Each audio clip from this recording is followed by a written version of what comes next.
This story is about my friend's mother-in-law, and her wedding. Strap in, guys, this is a wild ride in which I did the thing that got me banned from any of her family functions. Plus a few threats of dismemberment and bodily harm. A good friend of mine from university was getting married.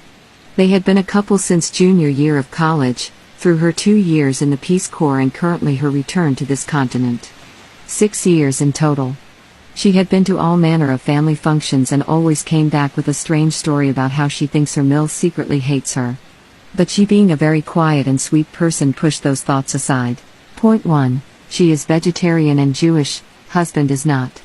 She was invited and went to Christmas dinner and figured she would just eat sides, as well she brought a vegetarian casserole. Mill, after knowing her for 3 years, and being told by husband a few weeks before about not to forget friend doesn't eat meat, proceeded to put meat in every dish. Friend drank water and ate her casserole the whole night while Mill cried to everyone that friend was so rude for not eating her cooking. Anyway, back to the story. A few friends and I were asked to be in the wedding. Friend has a huge family and so this was not going to be a small affair. Neither of them is particularly religious, but friend said it would be nice to be married under a huppah. Think an arbor but 4 poles and covered with a white cloth and lots of flowers. Husband said he could care less, and told her to go and rent one for the wedding. I was at the bridal shower when Mill found out the pretty canopy was actually a huppah. She almost lost her shit in front of a bunch of people, but managed to compose herself and laugh angrily that if the Jews were being represented, so would the Catholics. In my head I heard a record screech, guys. They aren't Catholic. So after much fighting, a lot of screaming, crying, threatening to pull money, which is funny because she contributed nothing, Mill lost. The boot was firmly placed, and nothing was moving it. Huppah yes, Catholic priest no. Things got stupid quiet. My friend texts me the night before the wedding that she has a bad feeling.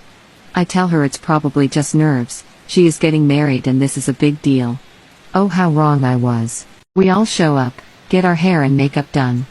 Slip into our bridesmaid dresses and hang out waiting for the bride to be finished with her hair.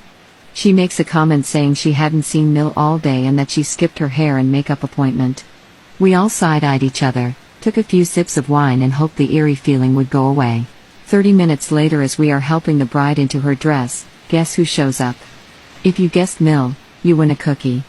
Flushed from coming up the stairs, she is not a light woman, in full hair and makeup, and a white dress. Not ivory, not cream, full snow effing white. The dress was clearly a wedding dress, it was even from David's bridal, which she would later shout at me. Floor-length satin with a sweetheart beaded top, a bit of a train and off-white lace on the bottom. The dress was even tailored to her. This has been a long con she has orchestrated. The bride burst into tears and aunts and friends ushered Mill out. We did our best to console the bride, touched up her makeup, and I made her a promise that the dress would never be seen in a photo. She looked me dead in the eye and nodded. The game was on. The venue only supplied white wine and champagne for the wedding party. But I grabbed my purse and ran down into the reception area and managed to flag an attendant by the bar and bribe him with a cool $20 to give me a bottle of red early. I cracked the baby open, filled a solo cup to the brim with it and stalked outside. After a few swigs from the bottle for courage, I went over to where everyone was getting ready to take photos. With one last hard stare at my friend, I got her nod of approval. I pulled out my phone, held it in front of my face like I was reading a text and walked straight into Mill. I poured the entire cup of red wine down the front of her dress, jumped back and gasped. The look on her face was murderous. She screamed, yelled, threatened, and promised she would sue me.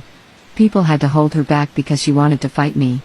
Eventually she switched from screaming to sobbing and sank to the ground and threw a tantrum on the floor. Everyone moved back and just let her go at it and walked away to go take photos. It was surreal, as if everyone just hit their limit and noped out from around her. The 12-year-old flower girl whipped out her phone and snapped a few photos, much to our amusement. This is already super long, but I will say that Mill went home and changed, only 20 minutes from venue, into a nice dark green too small and low-cut dress. Because of this she missed all of the photos. Wedding was beautiful. I got death glares from everyone. She told that I attacked her with wine. No Fs were given as I drank and danced with friends. Bride thanked me in secret and 3 months later took me to the spa for a day of pampering. But I am officially that ISIS girl to Mill, and I'll take it with pride.